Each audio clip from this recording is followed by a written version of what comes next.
Libra.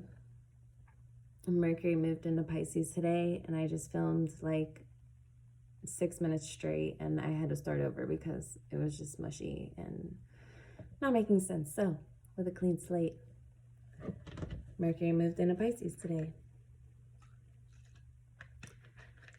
with the Sun and soon Saturn. There's literally so much going on in March that I could literally spend the whole video just talking to you about the astrological transits and how they would affect you. So I'm going to find the most cohesive way to explain this. Mercury is in Pisces, the Sun, all of that. Okay. Your 6th house, your 6th and your 7th house is really highlighted most of the month. That's just the beginning of it. So your health, your work, and your personal relationships are going to be a really big theme for you. Around the 7th is when Saturn joins Mercury and the Sun in the constellation of Pisces. Again, in your 6th house. This full moon is also the same day Saturn moves into Pisces. So all of that's happening on the 7th of March. The thing about the full moon is that it's in your 12th house. When we have a full moon in our 12th house, sometimes we have a tendency, depending on, how you grew up, what your core beliefs are, programming you're running in this game of life, it depends on what's in there. And there will be a theme of, increase, like any full moon, but a lot to do with like your 6th house stuff, as Virgo rules the 6th house. Even though this is in your subconscious, in your 12th house, it's gonna bring to light anything, especially next to Saturn, anything you've been overlooking, anything that's slipped through the cracks, so to say, is gonna be really obvious. And this is a good thing. This is like a golden key to maybe why you've been feeling a certain way, or why, like something isn't going in your favor entirely. So whatever shines a light on is definitely a key to moving forward. So let me pull some cards. That's just the first week. Okay, and you have some time after the full moon to sort of rest in this watery Pisces mutable energy and really take that time to decide what it is that you want, what it is that you no longer want. These cycles ending, like one cycle is 15 years this month. Okay, another one, it's been like 5 months. We'll get into it, but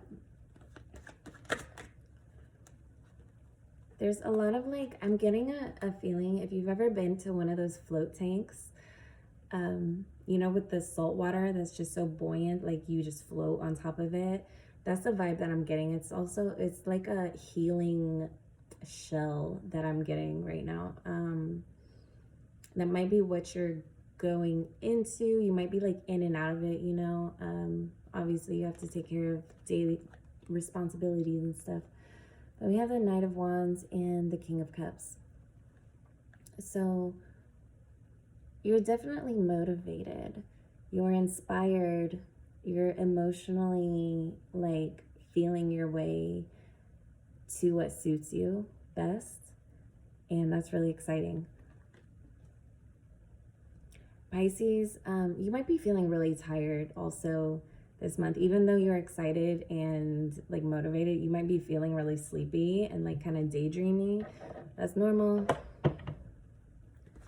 You'll probably come in and out of it more often than usual. So the moon.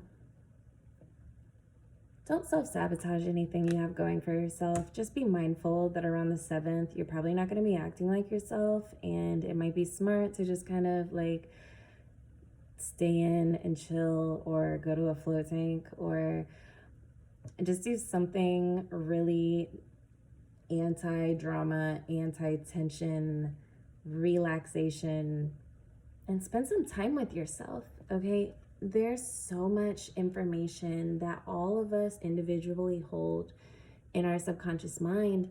And the thing is, you're the only one that can access that. And it's not that like we can just access it, like, I mean, some people would argue, but because it's not so easily accessible after the age of 7, to really spend time with yourself and see what's in there and see what junk you've been carrying around for your whole life or for the past 15 years or whatever amount, you might find a lot of treasure there too. And that's the thing, it's not just junk, it's like the stuff that we're literally running on. Like, we're programmed, much like we created computers. Like, our minds are programmed. That's how we make habits. That's how we remember stuff, you know? These patterns are everywhere. And it all comes from the subconscious. Nobody else can really do that for you. And so that's what I'm getting at, is taking that time with yourself just to really be like, you know, what's going on in there? Or, you know, okay, let me move on.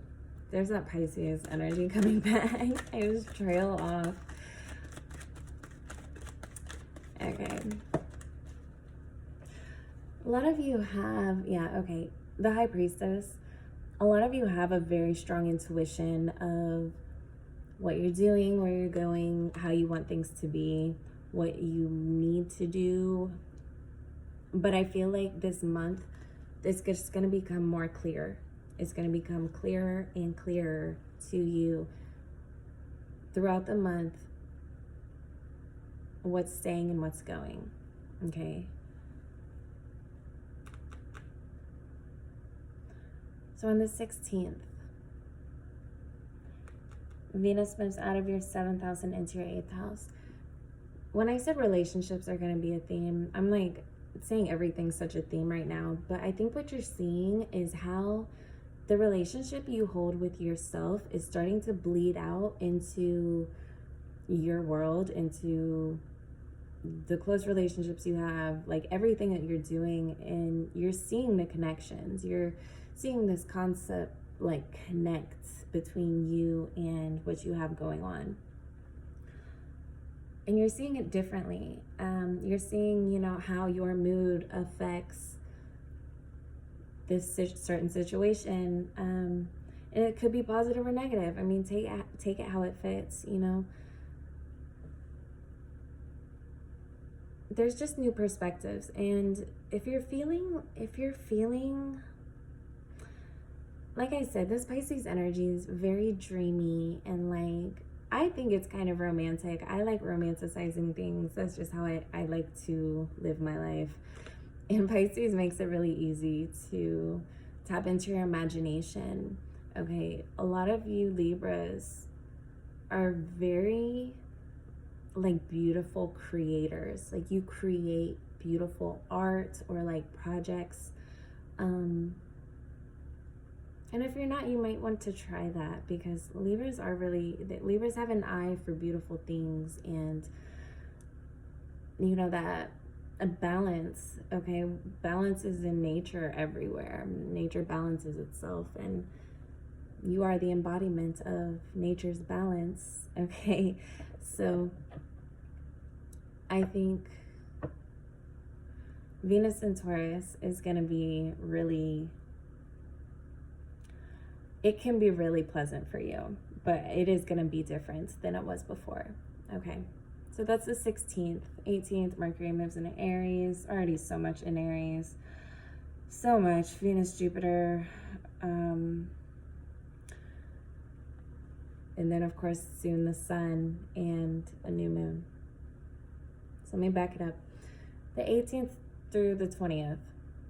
A lot of Aries energy. It's already a lot of Aries energy. Yeah, we're in Pisces season, but it's even more at the end of the month. Like, it's a lot. This is your 7th house of relationships, okay? I think if you've been somewhere for a while and you've been wanting a raise or some type of change in the workplace, luck is definitely on your side with this. Okay, if you can wait until around the 18th, 20th, I think you'd have even more luck on the 20th.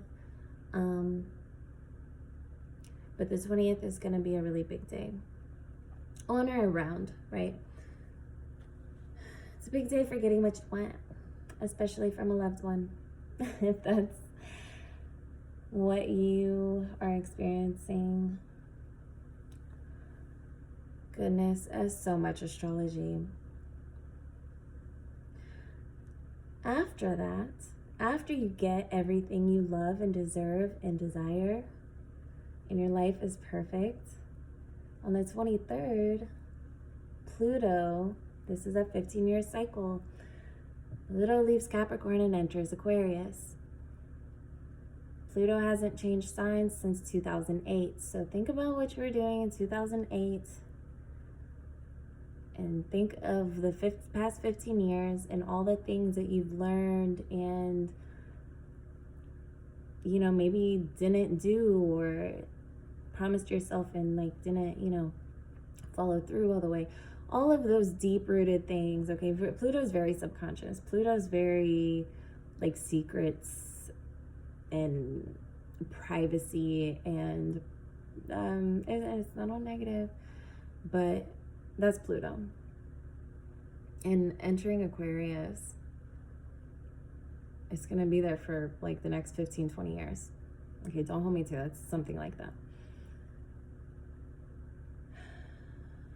With Pluto being in your 5th house, Libra,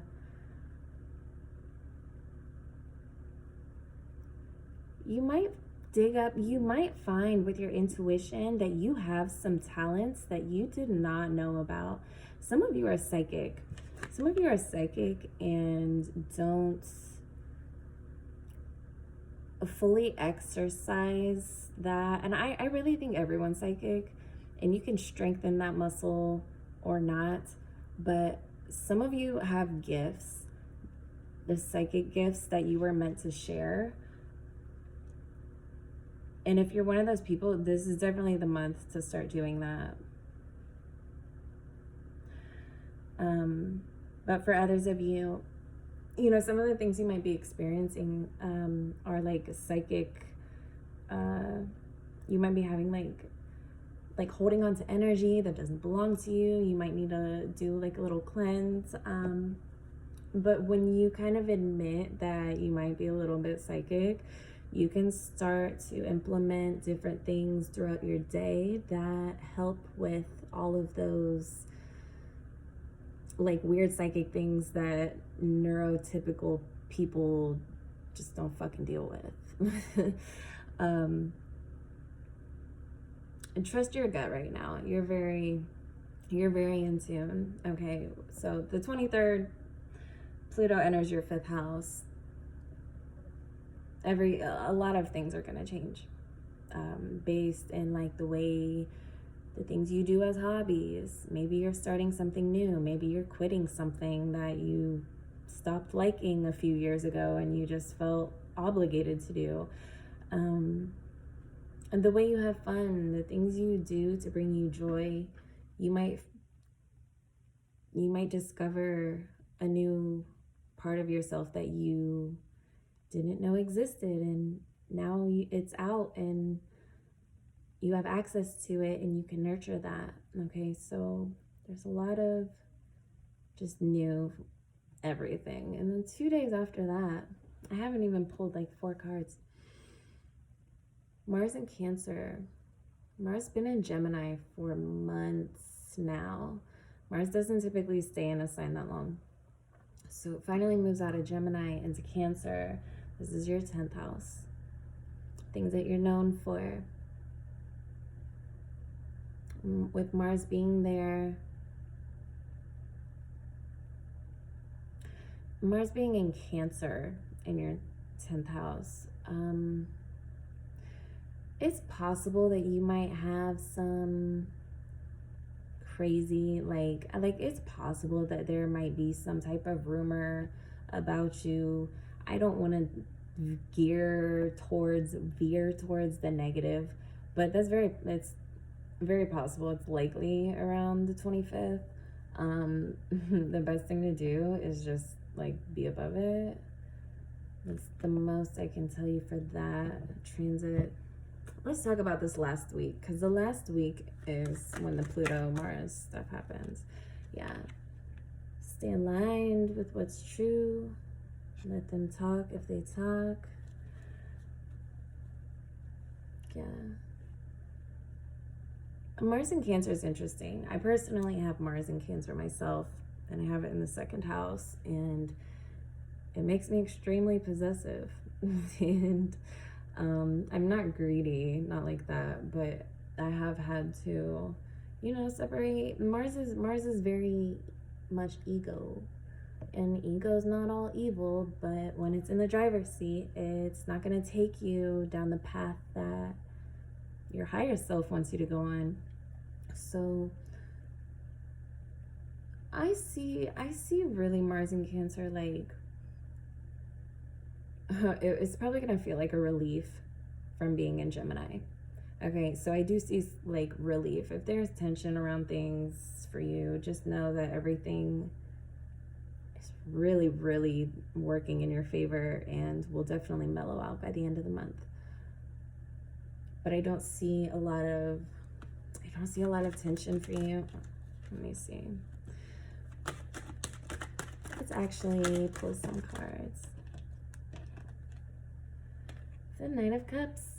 That's a very content place to be. Okay, I think if you spend time with yourself this month and really like nourish that relationship you have with yourself and get to know yourself better, maybe I'm thinking like self dates, just doing things that you wouldn't normally do by yourself. It can really help you expand and evolve as a person. And this is so much astrology. If you want a personal reading, if you want to go more into your personal situation, I do mini readings, full readings, and love readings. You can find all that on my website, jaylatotarot.com. Just make sure to email me after you get your readings so that I can make sure I got, like your full name and all of that stuff. Okay, and we're in communication. I think that's it. I will talk to you soon.